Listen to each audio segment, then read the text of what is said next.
Once the most powerful man in the world, known as Marcus Aurelius, tried to live virtuously following stoic principles. Unlike many Roman emperors, he didn't indulge in the pleasures readily available, such as getting drunk on wine or spectating sadistic games in the Colosseum. Marcus Aurelius had a deep desire to fulfill the task fate had assigned him, which was to serve humanity. Therefore, he cared deeply about fulfilling his purpose. But to achieve this, he needed to worry less about things that didn't deserve attention.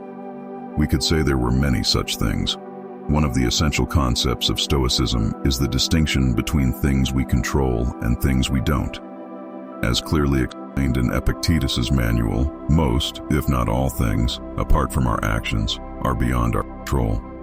This implies that we must distance ourselves from the world, not necessarily in an absolute sense, but the Stoics believed we should be realistic about our limited influence over these things. By doing so, we avoid carrying unnecessary burdens when life hurts us. Often it means we worry about things beyond our control, allowing them to exert control over us like puppets. Then, we blame the puppeteers for manipulating our strings when, in reality, we allowed them to do so. But if we stop caring about them, they lose power over us and we attain tranquility. For Marcus Aurelius, not getting disturbed by things beyond his control allowed him to face the numerous responsibilities and challenges he faced as an emperor, focusing on the task he believed the gods had entrusted to him. This meant freedom for others, not being affected by external forces. It could be a way to focus on goals that really matter for some, or simply a path to a happy and worry-free life. When life hurts, what things should we stop worrying about, and how do we do it? This video is an exploration and a loose interpretation of Marcus Aurelius's philosophy on how to worry less about things that don't deserve concern. In his Meditations, Marcus Aurelius repeatedly differentiates between the present, the past, and the future. In each category, the ancient Roman emperor has valuable things to say about how we worry too much about them, or we do it in the wrong ways, or about the wrong things. For more clarity and structure, let's start with the future. As Seneca often said, we often suffer more in our imagination than in the reality of our lives. This implies that our thoughts about the future are the source of our suffering. When it comes to the future, our imagination tends to run wild, inventing countless scenarios of what might happen but probably never will.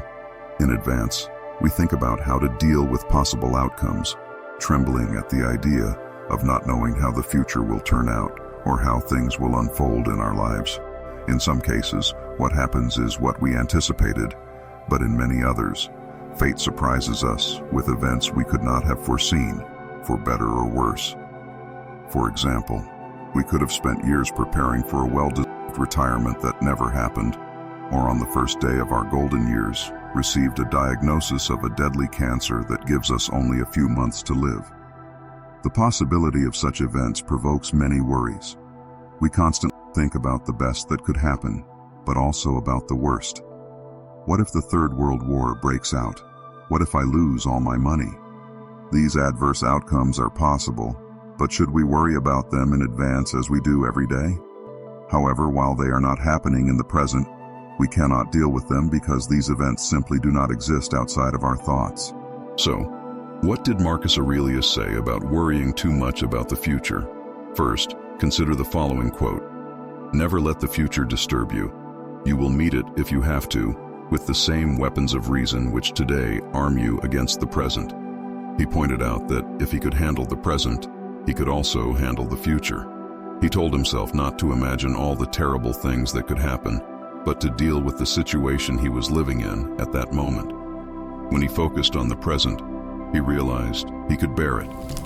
If that was the case, why wouldn't he be able to handle what was to come? This attitude resembles the love of fate, but is strengthened with the confidence that we are capable of facing it.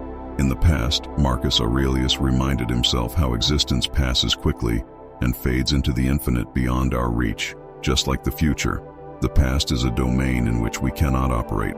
What's gone is gone, and unless we invent a time machine, we cannot change anything about it. He stated, "Remember that man lives only in the present, in this fleeting instant. All the rest of his life is either past and gone or not yet revealed. Short, therefore, is man's life, and narrow is the corner of the earth wherein he dwells. Despite the brevity of our lives, which only occur in the present moment, we often get too caught up in those areas outside the present and cannot be accessed, the future and the past. Marcus Aurelius asserted that the past has no meaning and is indifferent. It doesn't mean that past events don't influence the present, or that we cannot learn from past occurrences. We simply cannot work with the past because it's beyond our reach. Often, our memories of the past are confused, and ways to verify what exactly happened are limited. We rely on memories with personal perspectives and different points of view. So even when we let go of the past and minimize our concerns about the future, we can still worry a lot about things that don't deserve worry, things happening at this very moment. We're often dissatisfied with how life unfolds in the present moment. When things don't go as we wish, we tend to get angry, sad, or depressed. But according to Marcus Aurelius, becoming emotionally disturbed by what the present brings is useless. How the world unfolds around us isn't in our hands, but how we react to it is.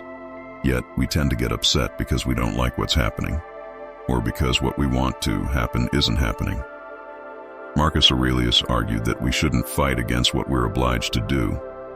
He compared people who fight against the present to pigs kicking and screaming when they're sacrificed. It makes no sense because we can't prevent or know what the future holds. We can't prevent people from wanting to engage in wars. We can't prevent natural disasters, and we can't stop the aging process. In the same way, we can't force the world to comply with our desires, and we're not even guaranteed that people we're attracted to will be attracted to us. We're not even sure that all human beings have the same opportunities in life. Simply put, this is not possible. We often get angry because we don't have what we want, and we get sad because we're faced with what we don't want. Thus, the present moment becomes a torture chamber where we suffer at the mercy of the future, or conversely, we're so enchanted with the present moment that we cling to it. However, by fully engaging in everything around us, which is ephemeral and fickle, we often can't see what's genuinely under our control, our choices, our actions, and our opinions. Marcus Aurelius viewed the law of nature as his teacher. If we run away from it or get sad or angry about it, we are mere deserters. We should accept the ways of nature, embrace them, and focus on facing them instead of wasting our energy being upset or clinging to our circumstances. Accepting circumstances can be challenging, especially when we face significant hardships and life keeps throwing lemons at us. We may wonder if we can ever catch a break. But for Marcus Aurelius, life's adversities and problems are not an excuse to behave like pigs. He argued that they are an opportunity to practice virtue, or in other words, apply stoic philosophy to our lives. The art of living is not about how incredible and fortunate our external circumstances are, because they are unstable, fragile, and fickle, and they are not in our hands. It's about how we deal with the events we encounter, and that's what should truly matter. Holding on to this, we give our best to live today in the best possible way, regardless of the physical, emotional, financial, or any other situation. Start changing something within your reach. Simply start. Don't look at others. Don't look at the future. Don't look at the past. Observe what you have in front of you, and just start. I hope you achieve the positive results you long for in your life. Remember, your motivation may decrease at some point, but persist and stay consistent in everything you do. If you enjoyed the video, you'd do us a great favor by subscribing and leaving a like. Until next time.